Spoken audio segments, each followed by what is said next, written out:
안녕하십니까? 오늘은 미국과 나토 국가들이 우크라이나 전쟁 재발 방지를 위해 논의 중인 방안에 대해 알아보겠습니다. 서방은 우크라이나 전쟁 재발 방지를 위해 무슨 논의를 하고 있나요? 미국과 나토 지도자들은 우크라이나에 첨단 무기와 기술 지원을 우선적으로 제공하는 의무를 갖는 구속력 있는 협정을 체결하고자 합니다. 이를 통해 우크라이나가 나토에 가입하지는 않지만 군사 방어력을 현대화해서 주권을 보장하도록 하겠다는 겁니다. 이는 이스라엘형 방식이라고 하는데 금년 7월 나토 정상회의 계기로 체결할 가능성이 있다고 월스트리트저널이 보도했습니다.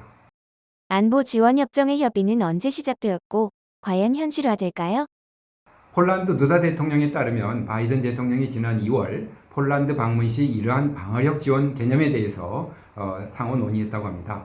이 협정 체결 이슈가 현재 서방 동맹국들 사이에서 7월 리투아니아에서 개최되는 나토 정상회의의 주요 의제가 될 것이라고 하며 서명도 될 가능성이 있다 합니다.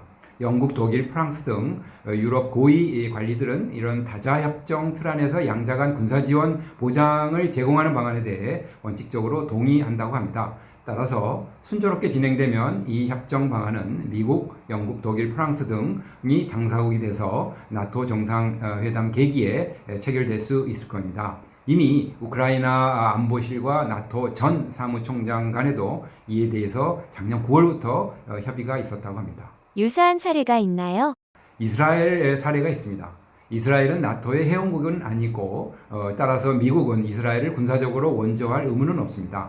그러나 미국과 이스라엘은 군사지원 협정을 체결해서 지난 수십 년간 이스라엘이 중동에서 가장 확고한 미국의 파트너로서 특별한 관계를 누려왔고 또 2차 대전 이후에 미국의 누적 대외 원조의 최대 수역이 되기도 합니다.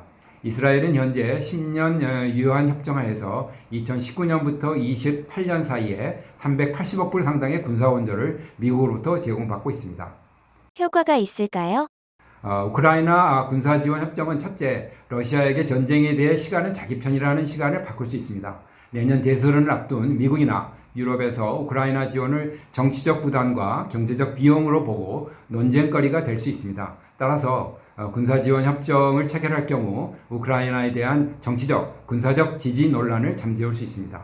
둘째로 러시아가 이 전쟁을 끝내게 하는 효과도 있을 겁니다. 푸틴은 우크라이나의 나토 가입이 안보 금지선이라고 하면서 침공한 바 있습니다. 우크라이나가 당장 나토에 가입하지 않기 때문에 러시아를 몰아붙였다는 비난이나 반발을 누그러뜨리면서 종전을 유도할 수 있을 것입니다. 미국 내에는 다른 이견이 없을까요? 키신저 박사는 유럽의 지속적인 평화를 위해서 첫째로는 우크라이나가 나토에 가입토록 하는 것이고 둘째는 유럽 동부 지역의 안정을 위해서 유럽이 러시아와 화해하고 공존해야 한다고 했습니다. 우크라이나도 이미 나토 가입 신청서를 제출하고 있습니다. 그렇지만 나토에 가입하려면 회원국의 만장일치 동의와 실이 필요합니다. 스웨덴의 가입 시도 사례에서 보듯이 우크라이나가 나토 가입 추진 시 현실적인 어려움과 지연이 있을 수 있죠. 따라서 그 대안으로 이러한 협정 성사 시 우크라이나군은 나토 수준으로 현대화하면서 전쟁 재발을 억제시킬 수 있을 것입니다.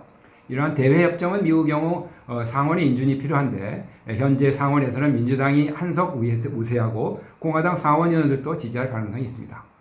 오늘은 이상입니다. 감사합니다.